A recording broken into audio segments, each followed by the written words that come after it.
Okay. January 27th, 2025.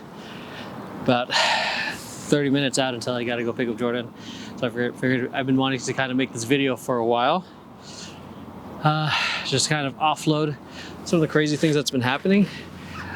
Just also a heads up, I'm at a parking lot right now with a 2-camera setup. I'm kind of obnoxiously taking up some spots. I'm hoping that we don't get in trouble for that, or people don't start all of a sudden start flocking here, as I'm seeing some people just pull up to the parking spots right now.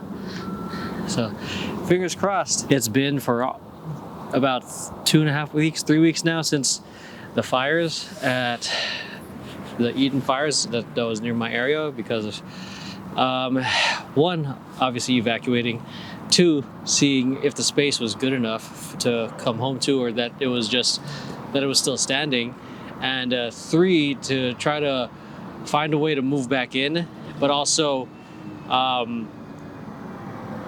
not just move back in and getting our stuff and organize everything, but it's also make sure that it was healthy and safe, because I've never been through this. I've never been through these kind of these emergency situations. I never thought I'd be a part of something like that, because I mean, it's one of those things you see on TV from all these other disasters, and it's different when you see it on TV and then you see it right out your door, and then you're going through it and trying to figure out the logistics of how to move forward, how to feel some sort of normalcy amongst the chaos. Thankfully, we were blessed to have friends to take care of us and help us out in the middle of everything that's been happening. For the most part, we had a place to stay, which was great. So nothing to worry about. So anyways, I feel like these past 3 months have been, I felt nothing but haymakers. One would perceive them as haymakers, and it's just, I don't know if I actually had time to really process it.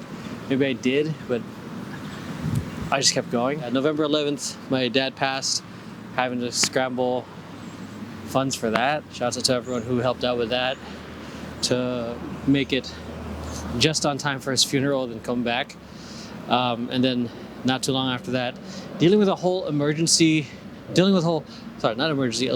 electrical issue with my unit, specifically my unit and my neighbor's unit, with electricity, and we uncovered a whole bunch of debt that my landlord never took care of, and they said that it was supposed to be my responsibility this whole time, when there's no formal contract that I was supposed to take care of it. So my apartment was out of electricity for like 3 days, and they did nothing to help. We had to again put more emergency expenses in that, and then now in January we're dealing with fires.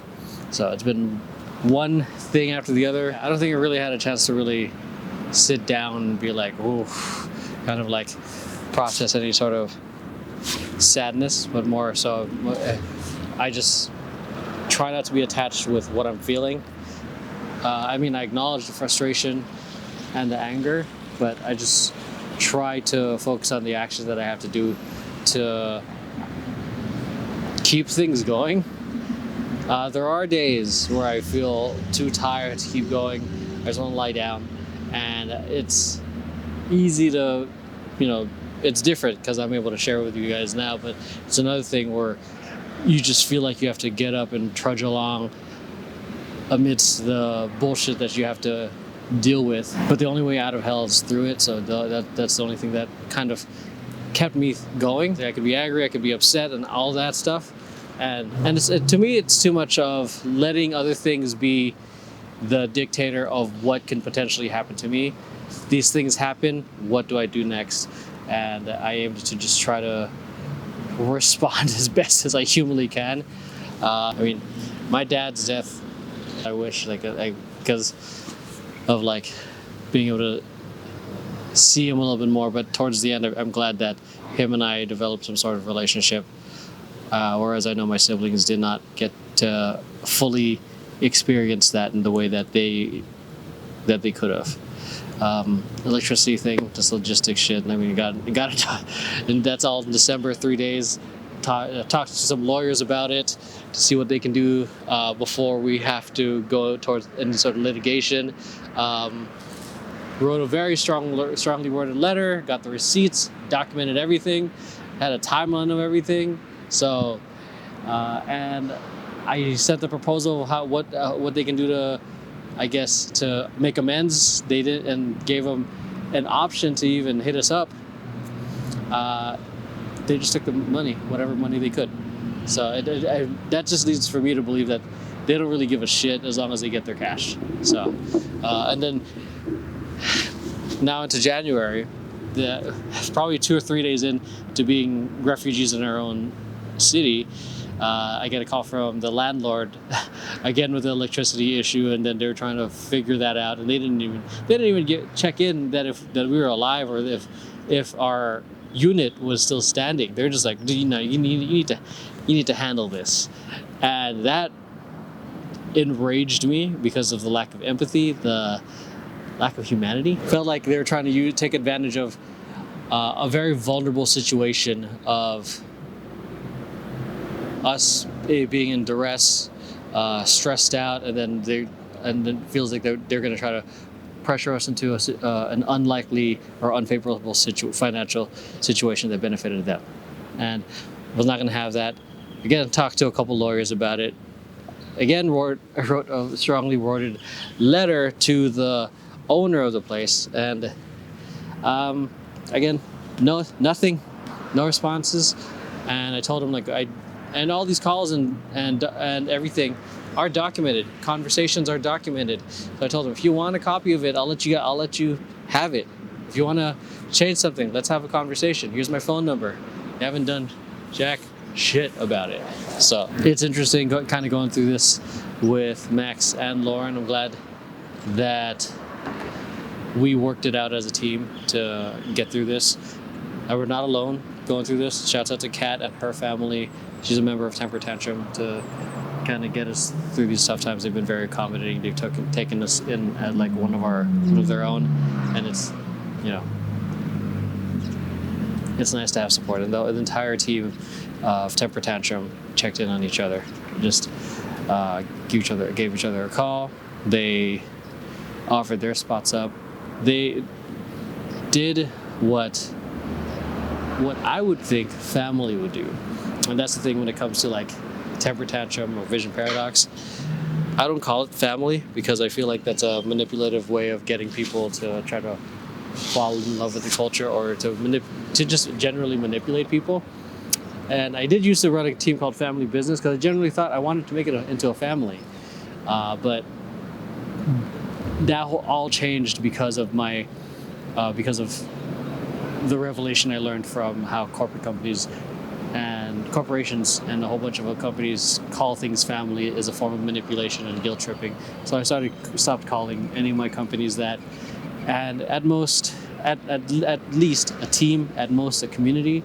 And if it's called a family, then that was earned because of the experiences people had with the organization and with the people. I'm thankful. I mean, we did get some assistance from FEMA to get some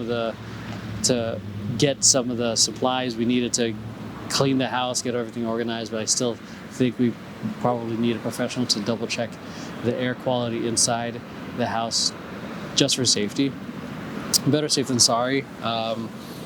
For a good week last week, we were just going to the house with gas masks, cleaning everything. And then for the good part of the second week while we were gone, there was no power. The air quality was questionable, and the water was undrinkable. Towards the end of the second week, we were able to start actually, the water was fine again. Electricity came back over the weekend, and we were actually able to start cleaning up, which was the better part of last week, third week. I might be messing up my timelines a bit. I'm sorry. But yeah. But other than that, I'm also just glad to have been able to make this quick visit to see Jordan. I I was hoping that the fires would be done within 5 to 7 days, but that was not the case. It ended up being a part of one of the biggest national natural disasters in history, greater than the Chicago fires. It's one of those things you don't think it'll happen to you until it does. And it just had me reviewing of like, how prepared were we? I think we were decently prepared, but I think we could have been better. And just especially with making sure our important documents are ready, important items are ready. That was like, we were able to get things done quickly, but not efficiently, because I felt like we were scrambling. Yeah, and fingers crossed it doesn't happen again. But if one thing that I've learned is you don't know if it will or not. You just got to be prepared, and it's better to be prepared for it than assume that it'll never happen. It's crazy driving through neighborhoods and seeing the damage that it's left, seeing on the news what people are saying about it, even more so. What disgusted me most is people just politicizing it or just pointing fingers rather than just focusing on helping people. Yeah, because there's people that need it, and people decide to run their mouths instead of actually do the thing to help people. So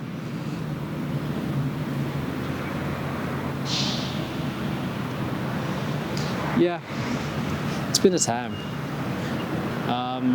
It's things are looking up from here. Fingers crossed it stays that way, but life is life.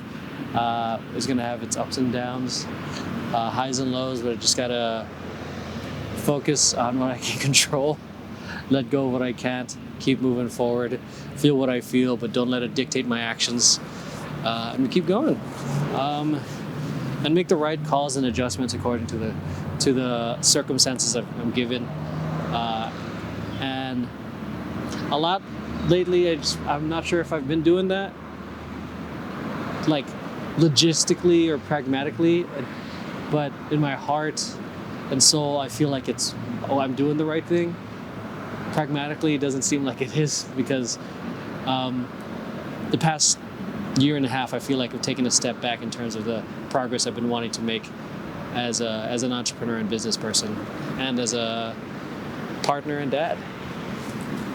So maybe I'm just being too hard on myself, and I should give myself a little bit more credit,